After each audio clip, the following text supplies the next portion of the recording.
আজকে আমি কলমি শাক দিয়ে চাপা শুটকি রান্না করে দেখাবো। এটা রান্না করতে খুবই সহজ এবং অল্প সময়ের মধ্যে হয়ে যায়, খেতেও অনেক মজা।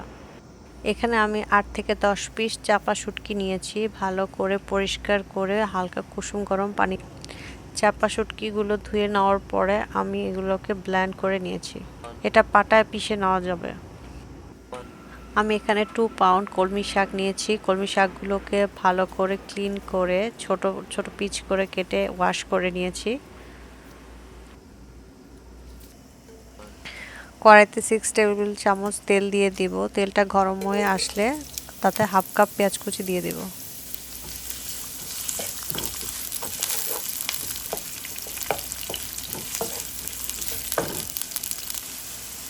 পেঁয়াজটা হালকা ভেজে নিয়ে তাতে 4 টেবিল চামচ রসুন কুচি দিয়ে দিব।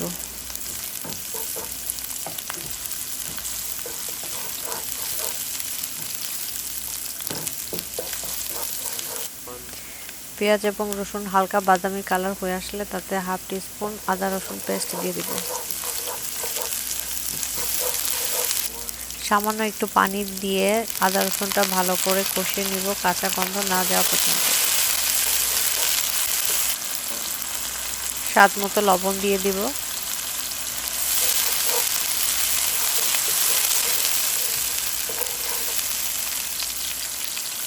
1.5 টেবিল চামচ মরিচের গুঁড়া দিব এবং 1 টেবিল চামচ হলুদের গুঁড়া দিব এবং সামান্য পানি দিয়ে ভালো করে কষিয়ে নিব।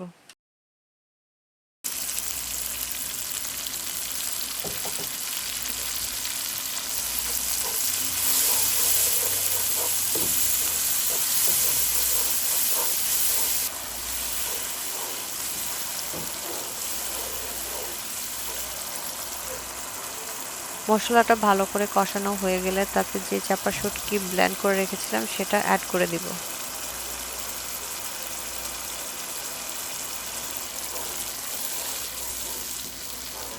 চাপা শুটকিটা ভালো করে কষিয়ে নিব তেল ওঠা পর্যন্ত। 3-4টা কাঁচামরিচ ফালি করে যোগ করে দিব। 8 থেকে 10টি রসুনের কোয়া যোগ করে দিব। এভাবে শুটকিতে রসুনের কোয়া দিলে আস্ত খাওয়ার সময় খুবই মজা লাগে।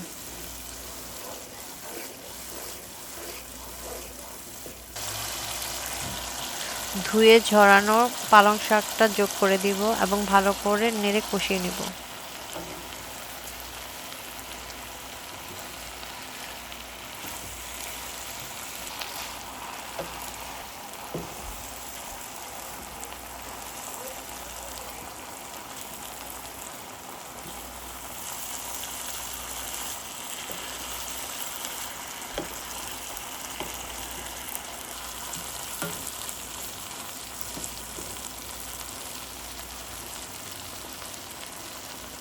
10 মিনিটের জন্য শাকটা ঢেকে রাখবো।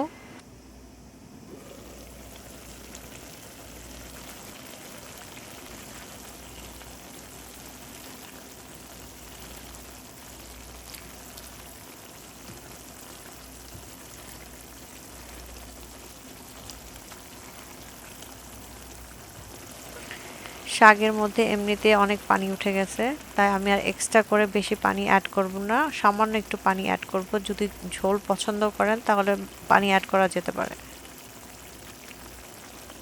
5 মিনিটের জন্য শাকটা আবার ঢেকে রাখবো।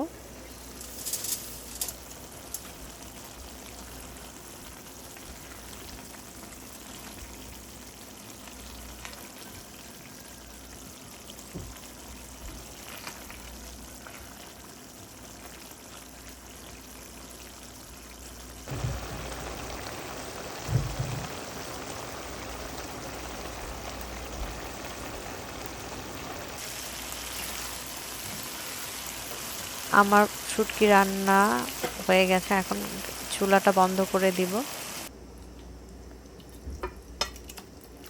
আস্ত রসুনের কোয়াগুলো দেখা যাচ্ছে, এগুলা দেখতে মনে হচ্ছে যে আস্ত, বাট মুখে দিলে একদম নরম তুলতুলে হয়ে গেছে।